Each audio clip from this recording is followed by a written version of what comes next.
Hi hello welcome to Mahamax viewers. ఈరోజు మనమున్నాం మురళీ మోహన్ గారు మరియు వారి అర్ధాంగి విజయలక్ష్మి గారితో. ఈ ఇంటర్వ్యూని చూసి ఎంజాయ్ చేస్తారని ఆశిస్తున్నాను. ఇప్పుడు ఈ చదువుల విషయానికి వస్తే పిల్లలు చదువుకునే రోజుల్లో మురళీ మోహన్ గారు చాలా సినిమాల్లో బిజీగా ఉండుంటారు.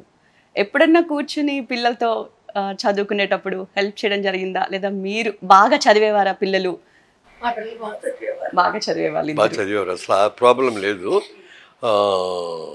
బాబాయ్ గారికి తరచుగా వెళ్ళటం మొదలుపెట్టిన కాడి నుంచి ఒక రోజున అక్కడ మ్యూజియం ఉంది బాబాయ్ గారిది. ఆ మ్యూజియం చూసారా అని ఒక రోజున అడిగారు ఆయన. చూడలేదని అన్న. రేపు వెళ్ళి చూడండి, ఖాళీగా ఉన్నప్పుడు, షూటింగ్ లేకపోతే వెళ్ళండి. చూసి వచ్చాను, అంతా చూశారు. అక్కడ ఒక బోర్డు అన్ని ఫొటోస్ ఉండేవి, అటుపైన క్యాప్షన్స్ ఉండేవి. ఒక క్యాప్షన్ చూశాను, ప్రార్థించే పెదవుల కన్నా సాయం అందించే చేతులు మిన్నా అని. అది నా హృదయానికి అతుకుపోయింది. అది ఆ దాంట్లోంచే ఒక విధంగా ట్రస్ట్ పుట్టింది కూడా దాంట్లోంచే.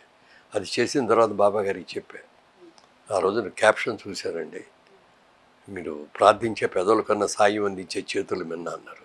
ఇట్లా ట్రస్ట్ పెట్టుకుంటున్నానండి, మీరు ఆశీర్వదించండి అంటే, మనసు చాలా మంచి పని చేస్తున్నావు బంగారు, చెయ్యి తప్పకుండా చెయ్యి అని చెప్పి ఆయన ఇవ్వటం కూడా జరిగింది.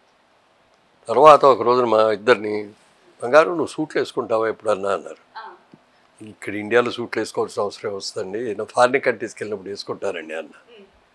ఉండండి ఇప్పుడే అని లోపలికి వెళ్ళి నాకు సూట్ పీసు ఇవిడికో పట్టు చీర అది ఇచ్చి మా ఇద్దరికి ఇచ్చారు.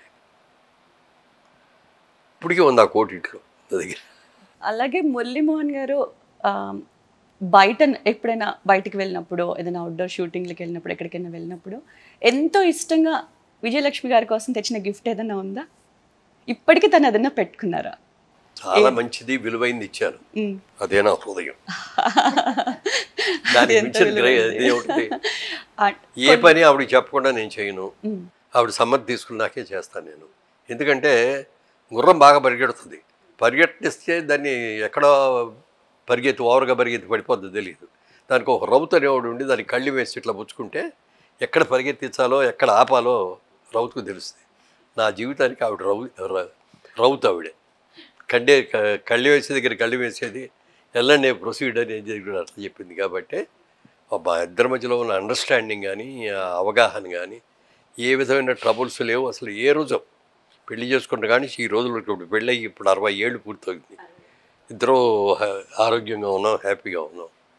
మరి ఇప్పుడు దాకా మాకు డిఫరెన్స్ ఆఫ్ ఒపీనియన్ లేకుండా ఇంత ఇదిగా ఉండగలిగా ఉంటే అంతే కారణం. ఆవిడ నేను అర్థం చేసుకుంటాను, నేను ఆవిడ అర్థం చేసుకుంటాను. నేను తొందరపడితే ఆవిడ కోవిడ్గా ఉంటుంది, ఆవిడ తొందరపడినప్పుడు నేను కోవిడ్గా ఉంటాను. అందుకని అసలు అట్లా ఆ డిఫరెన్స్ ఆఫ్ ఒపీనియన్ రాదు, అలా ఉండాల్సిన అవసరం కూడా వచ్చేది కాదు. చిన్న చిన్న సరదా తగాదాలు అనేవి కంపల్సరీగా ఉంటేనే అది రిలేషన్ అనేది ఎక్కువ అవుతుంది. ఎందుకంటే కోపం వచ్చింది అనుకోండి, నేను కూడా అయితే కోపం వచ్చిన రోజున మాట్లాడు, ముక్తసరిగా ఉంటాను. ఏమంటే కాఫీ తాగరాడు వద్దు అంటాను తప్ప ఇంకేం మాట్లాడు. అలా ఒక 3 గంటలు 4 గంటలు అయ్యేటప్పటికి నాకే ఇదేంటిది.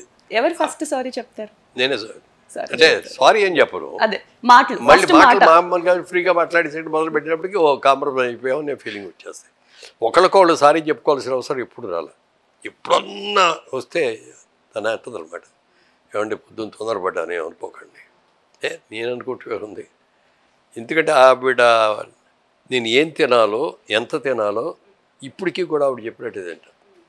పొద్దున్న బ్రేక్ఫాస్ట్ ఫ్రూట్స్ కట్ చేసి పెడుతుంది, ఫ్రూట్స్ పళ్ళి ఉండేది వస్తాయి. ఈ నొద్దు విజయ కొంచెం తగ్గించు అంటే, మీకు ఎంత శక్తి కావాలో మీరు ఎంత తినాలో నాకు తెలుసు, నేను పెట్టింది తినమాట. అట్లా డిఫరెంట్ సీజనల్ ఫ్రూట్స్ అవన్నీ కూడా పెట్టి రాగి జావ తాగుతాను. అదే బ్రేక్ఫాస్ట్. లంచ్లోకి వచ్చేటప్పటికి ఒక ఆకుకూర అనేది కంపల్సరీగా ఉంటుంది, ఒక కాయగూర, లేకపోతే అప్పుడప్పుడు నాన్ వెజిటేరియన్. అది వారానికి 1 రోజు 2 రోజులు తింటాం నాన్ వెజిటేరియన్, అదర్వైజ్ 2 రోజులు శాకాహారం. విజయలక్ష్మి గారు, మురళీమోహన్ గారి చాలా ఫేవరెట్ ఫుడ్, ఇది నాకు వండి పెట్టు, ఇది నాకు చాలా ఇష్టం అని అడిగి చేయించుకునేది ఏదైనా ఉంటుందా? అడగరు, ఇంకేం కావాలో నేనే చేస్తాను. అయితే మీరు చెప్పండి, ఏది ఇష్టంగా తింటారు? ఏదైనా ఇష్టంగానే తింటారు,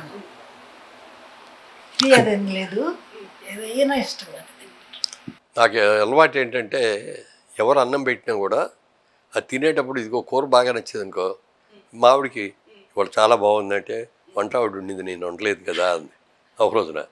ఏమన్నా అది నీ డిపార్ట్మెంటే కదా. డిపార్ట్మెంట్ నువ్వు ఏది రోజు చేయాలి, instructions ఎలా చేయాలి? వాళ్ళు ఈ కూర వండు, ఇది ఉండు, ఇది ఇలా చేయని నువ్వే కదా ఇన్స్ట్రక్షన్స్ అది. ఆ క్రెడిట్ నీకే వస్తుంది. నువ్వు అమ్మాయికి అవుట్ ఒకటి నువ్వు చెప్పుకో అనేవాడిని. అలాగే మొన్న కూరగాయలు తేవటానికి మా డ్రైవర్ వెళ్తుంటే, కూరగాయలు కాకరకాయ తినలేదురా ఈ మధ్యన, కాకరకాయలు ఉంటే బట్టరా అన్న. తీసుకొచ్చాడు కదా, మర్నాడు పొద్దున్న లంచ్లో చూస్తే కాకరకాయ. అంటే అట్లా మనసులో ఏదైనా ఉంది అని తెలిసే ఇమ్మీడియట్గా ఇంప్లిమెంట్ చేసేస్తుంది. మళ్ళీ అడగాల్సిన అవసరం ఉండదు, జ్ఞాపకం చేయాల్సిన అవసరం ఉండదు. ఇప్పుడు మ్యారేజెస్ జరుగుతున్నాయి కదా, ఈ మ్యారేజెస్ అనేవి చాలా వరకు డెస్టినేషన్ వెడ్డింగ్స్ అయిపోయాయి. మీరు కూడా వెళ్ళే ఉంటారు.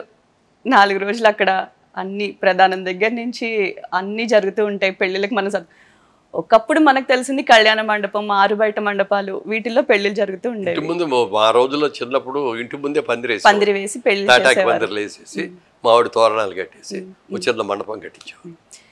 ఈ రోజుల్లో బ్రైడల్ షూట్స్ వచ్చేసాయి, ప్రీవెడ్ షూట్స్ వచ్చేసాయి. సో మీరు ఎక్కడికైనా కలిసిన డెస్టినేషన్ వెడ్డింగ్కి వెళ్ళారా? వెళ్ళామండి. మా మనవరాలు పెళ్ళికి వెళ్ళాం. మా బాబు కూతురు పెళ్ళికి రాగా, మనవరాలు పేరు రాగా పెళ్ళి రసల్ ఖైమా అని దుబాయ్ దగ్గరలో ఉంది. అక్కడ సీషోర్ దగ్గర అన్నమాట అది. అక్కడ హోటల్ తీసుకున్నాం, 4 రోజులు అక్కడే ఉన్నాం. మీరు అన్నట్టుగా మెహందీ ఒకరోజు, లేకపోతే పెళ్లి కూతురుని చేయటం ఒకరోజు, ఇంకేంటి మంగళ స్నానాలు అని ఒకరోజు, అట్లా ఒక్కో రోజు ఒక్కొక్క ఐటెం లాగా చేసుకొని. అంటే ఆ రోజులు మా రోజుల్లో జరిగే సిస్టమ్కి ఇప్పుడు పిల్లలు యంగర్ జనరేషన్ పిల్లలకి చాలా మార్పు వచ్చింది. ఆ రోజులు ఇప్పుడు నేను సినిమా యాక్టర్గా నేను చేశానంటే మా అమ్మాయి పెళ్లి చేసినప్పుడు అందరినీ పిలిచాను. సినిమా వాళ్ళు అందరూ వచ్చారు. కొంతమంది అప్పటికే పాలిటిక్స్లో కొంచెం జరగడం వల్ల పొలిటికల్ వాళ్ళు అందరూ వచ్చారు.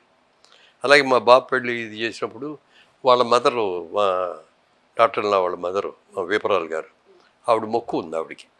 మా కూతురు పెళ్ళి వాళ్ళ ముగ్గురు ఆడపిల్లలే, ఈవిడ పెద్ద ఆవిడ. నా పెద్ద కూతురు పెళ్ళి తిరుపతిలో చేస్తానని దేవుడు మొక్కు, అది చెప్పారాడు. అయితే అక్కడే చేద్దాం అన్నాడు. వెళ్ళిపోయాం, తిరుపతి వెళ్ళిపోయాం. లిమిటెడ్గా ఒక 100 మంది వెళ్ళాం. అదే డెస్టినేషన్ కింద వస్తుంది. ఆ రోజుల్లో డెస్టినేషన్ అది. వెళ్ళి తిరుపతిలో పెళ్లి చేసుకొని వచ్చాం. వచ్చిన తర్వాత హైదరాబాద్లో రిసెప్షన్ పెట్టి అప్పుడు మళ్ళీ అందరినీ పిలుచుకున్నాం రిసెప్షన్. అది అప్పటికి మాకు అది డెస్టినేషన్ మ్యారేజ్. ఇప్పుడు మా సిస్టమ్ ఏమేమి మారిపోయిందంటే, ఇదివరకుట్లాగా 100 మంది 1000 మందిని పిలవటం కాదండి. చాలా దగ్గర మా దగ్గరికి మాకు అక్షతలు వేయడానికి వచ్చిన ప్రతి వ్యక్తి మాకు తెలిసి ఉండాలి. వాళ్ళు తెలియకుండా ఎవరో వచ్చేటట్ట పడేసి వెళ్ళేటటువంటి మాకేంటి, మాకు తెలిసిన వాళ్ళే ఉండాలి. మన కజిన్స్నే పిలవండి, మా ఫ్రెండ్స్నే పిలవండి అని ఇట్లా వచ్చేసి ఎవరిని పిలవాలో కూడా లిస్ట్ రాసి ఇచ్చేస్తున్నారు. మరి కాలం మారిన తర్వాత మనం కూడా మారాలి కదా. అందుకని అలాగే పాత రోజులు 5 రోజులు పెళ్ళిళ్ళు అని చేసేవారు. మళ్ళీ ఆ రోజులు పోయేసి ఒక్కరోజు పెళ్ళి అది వచ్చింది. మళ్ళీ పాత రోజులు మళ్ళీ వచ్చి దానికి డెస్టినేషన్ మ్యారేజ్ అని పేరు పెట్టి దేశ విదేశాలకు ఇక్కడ ఈ కంట్రీలో కూడా చేసుకోవచ్చు. మా అమ్మాయి కూతురిది ఇక్కడ చేసాం, గోల్కొండ రిసార్ట్స్ అని ఉంటే అక్కడ చేసి, ఆ రిసార్ట్లో కూడా అందరం వెళ్ళిపోయి ముందు అక్కడే ఉండి 4 రోజులు అలా చేసాం.